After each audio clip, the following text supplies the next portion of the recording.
päivää uutisista. Minä olen Astrid. Ja minä olen Hannes. Tänään me katsotaan ensimmäiseksi terveysuutisia, missä haastatellaan koulun terveydenhoitajaa Inga-Liisaa. Mikä sinun nimi on? Minun nimi on Inga-Liisa Gustafsson. Miten tykkäät sä jo olla sairaanhoitaja koulussa?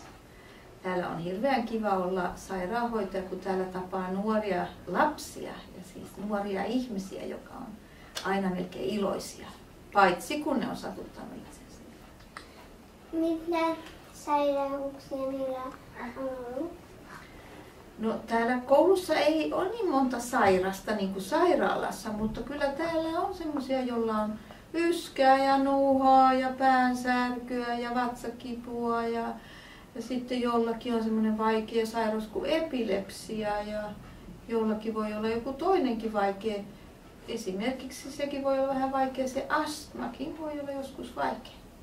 Onko jokulla mennyt luut rikki?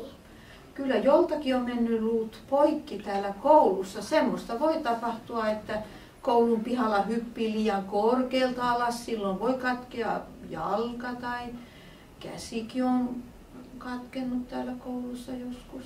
Että kyllä semmoista on tapahtunut. Ketkä ovat käyneet luonasi?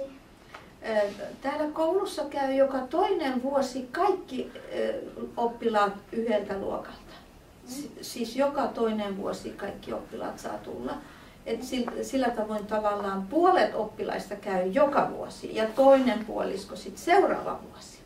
Et siis esikoululapset on käynyt vanhempiensa kanssa, ekaluokkalaiset, tokaluokkalaiset, nelosluokkalaiset, kutosluokkalaiset ja 8. luokan oppilaat käy yhtenä vuonna ja sitten taas seuraavana vuonna on toiset samat näillä luokilla.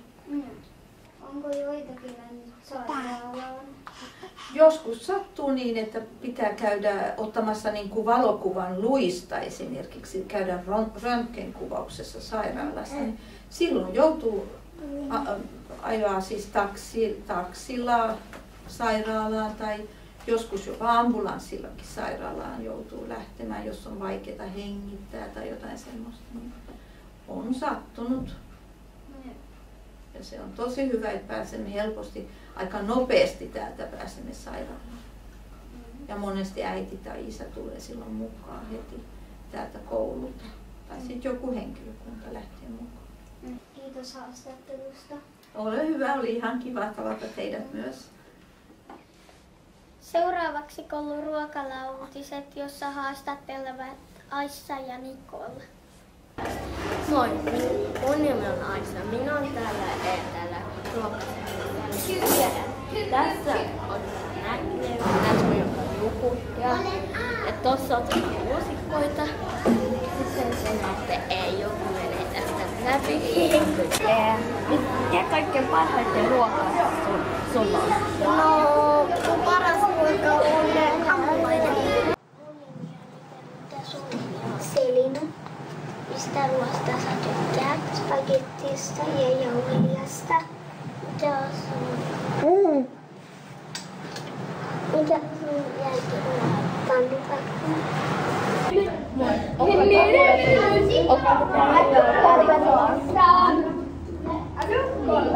Mikä sun kaikkein parhaiten välissä on?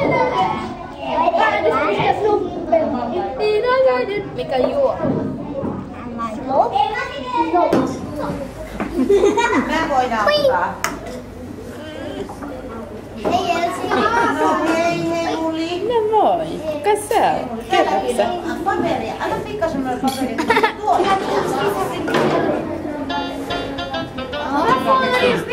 Olen vihannesville ja porkkanaa syön. Porkkanaa syödä voi vaikka läpi yön. Syödessä koskaan irvistele en, vaan syön koko vihanneksen. Rouskutan, rouskutan, maiskutan, terveenä pysyn kesät ja talvet. Rouskutan, maiskutan, on se niin, on se niin. Olen vihannesville ja punajuurta syön. Punajuurta syödä voin vaikka kesken työn. Syödessä koskaan irvistele en, vaan syön koko vihanneksen. Rouskutan, rouskutan, maiskutan, maiskutan, terveenä pysyn kesät ja talvet. Rouskutan, maiskutan, on se niin, on se niin. Seuraavaksi ulkomaan uutiset suoraan Espanjasta. Toimittajamme Anna. Hei täältä Espanjasta. Katsokaapas kuin eläimet saavat teppuilla mitä vaan katsokaapas.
Hei tässä urheiluutisista.